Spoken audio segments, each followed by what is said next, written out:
It's no secret that Europe is amongst the most loved places to visit as a traveler, full of history, culture, a lot of different architecture and a lot of amazing and magical places all over in such small distances.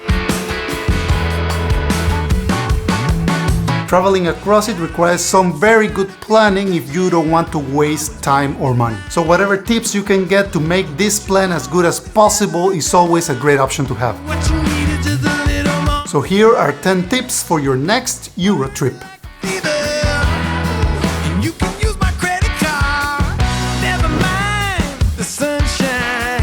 Planning ahead the places you want to visit will help you mark a route that can save you some precious time and cash. For example, if you're looking to visit city capitals, sometimes taking flights between cities might look like the best option, depending on how far away the cities are between each other. However, if you're visiting, for instance, Paris, and then you also plan to visit eventually Brussels, then taking a train will be actually the better option here. Not only will it save you the extra time that it takes you to reach the airport and also the 2 extra hours you need to be before the flight takes off, but also you'll be saving transportation money to get there. Usually the main train stations are quite central in the cities and you don't need to be 2 hours before the train actually takes off. Usually being around 20 minutes before the departure time is actually enough to find the gate of the train that you need to take. And most major cities have usually fast connecting trains between each other. So for example, a trip from Paris to Brussels is actually less than 2 hours. Now, depending on your budget, this can go in very different directions. And also visiting western city capitals will be way more expensive than visiting the eastern side ones. If you're on a very low budget and you don't mind sharing bathrooms, then the hostels are the best options here. If you're in a middle range budget, then maybe you want to have something a little bit better. However, the price ranges here can quickly rise significantly depending on how close you want to be to the city center. Usually for the same price range, you might find better hotel options a little bit further away from the city center than right next to it. And this is simply because the closer you are to the city center, the more overpriced the cheap hotels are.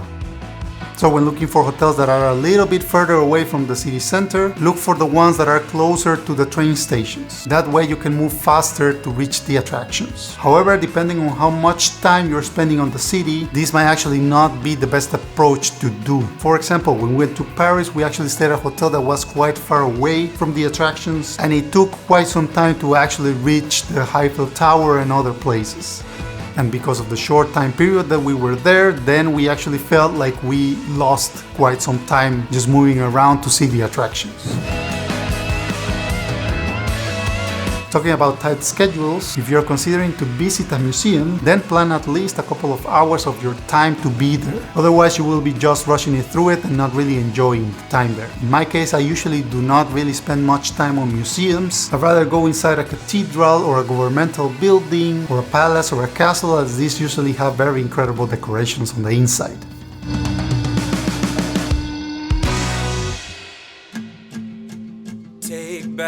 Skyscrapers, cathedrals, towers, columns, or monuments are amongst the best places you can go to have a nice view of the city. The horizon, I've been dreaming about it every day.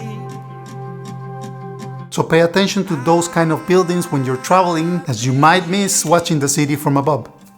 We're wild and free.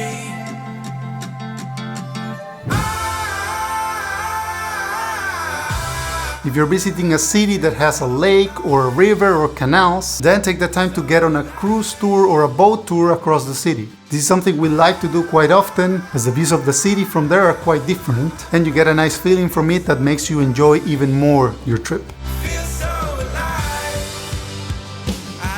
And there are even places that let you rent a small boat that doesn't require you to have a license to drive it.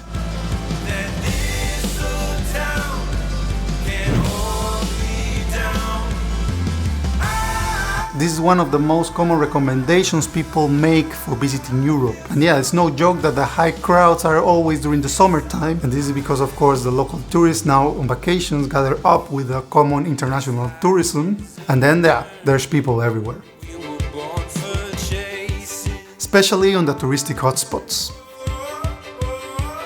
So yeah, of course it is still recommended to avoid visiting during the summertime, so this means June, July, August. If you do plan to visit during these months, at least what I can recommend is you to get up early to see the attractions. Usually the peak time starts from 11 until like 4 p.m. But it will be much better if you can come earlier during the year. I think around May is one of the best times of the year that you can travel in Europe. During this time there's a little bit more warmth coming into Europe, and also the daylight time is much longer now. And also you will be able to see some nice spring flowers from many places.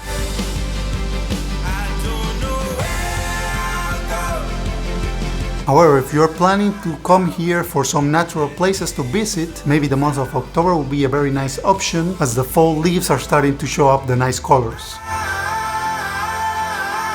So it will definitely help you have nicer pictures of your trip.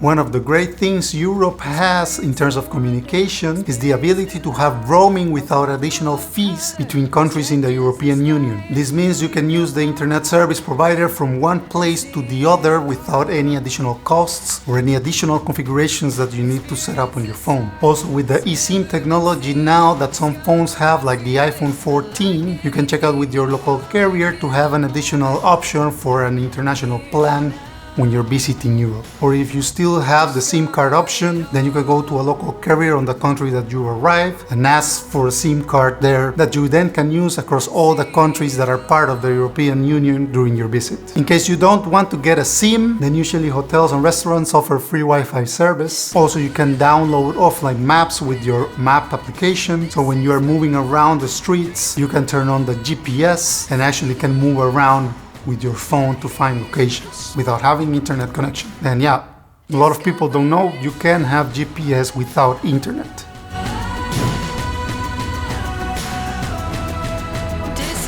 First of all, always take a bottle of water with you every day you are planning to do a trip. It's quite common that in touristic hotspots, when you're planning to buy water, is usually quite expensive. So yeah, this can save you some money on the long term. So you can always try to find a local supermarket near your hotel and find some snacks and buy some bread and ham and cheese and make some sandwiches so that you can save some money on restaurants, of course. However, eating local food and trying new things is always part of the adventure when you're traveling, so don't miss that out.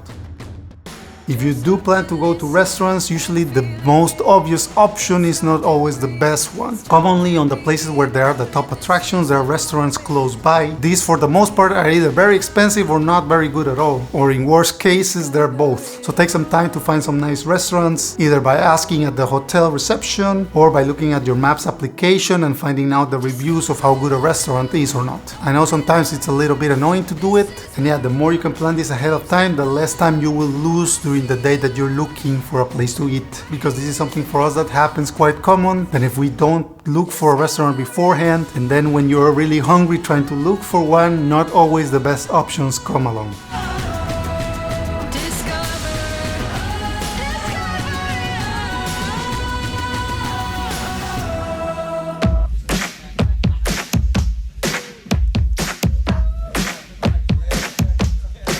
Of course, a very important part of your travel adventure is to have some nice pictures to remember for the rest of your life. But this is also the case for the thousands of tourists that are walking around you. So try to be a little bit conscious when you're walking by some hotspot locations, as you might get in the way of a lot of people's pictures. And if you want to have some great pictures for your Instagram, then here are some recommendations I can give you.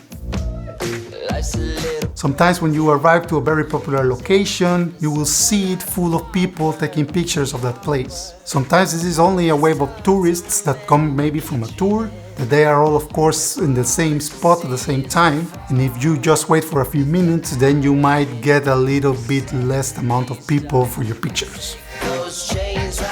However, there are some other hotspots that are always full with people coming and going to take the pictures. So for these kind of occasions, you might need to get up a little bit earlier to avoid this kind of overcrowding for the pictures, or you might find a good spot just really close by it. So it's always good to look around these places to see what other areas are good for a picture.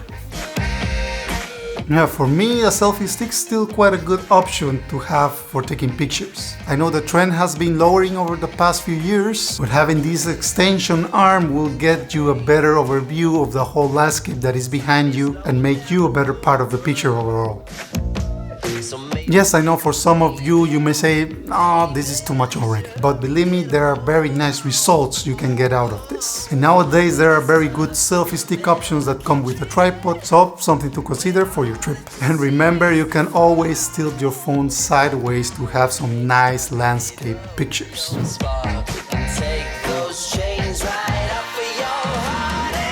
So I do know for most people cases, visiting Europe means visiting the major cities, especially if you're coming for the first time ever. So if you're visiting cities, then be sure to check out these kind of places.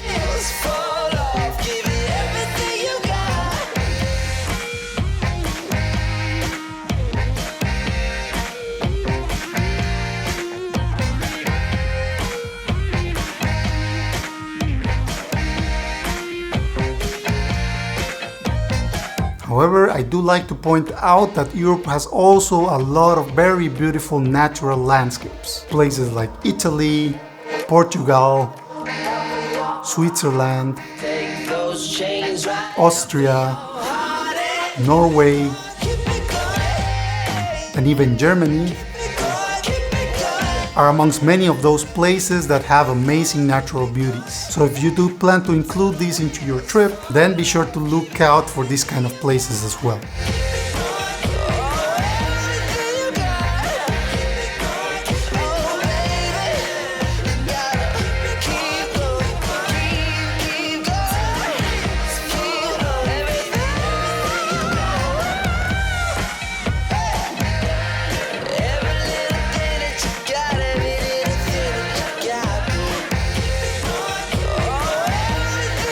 And yeah, this is all I have right now as tips to give you for your visit to Europe. If you have any questions, let me know in the comments down below. Subscribe to this channel if you're interested in more videos around Europe, and best of luck for your Euro trip plan and visit. See you guys until next time. Pura vida.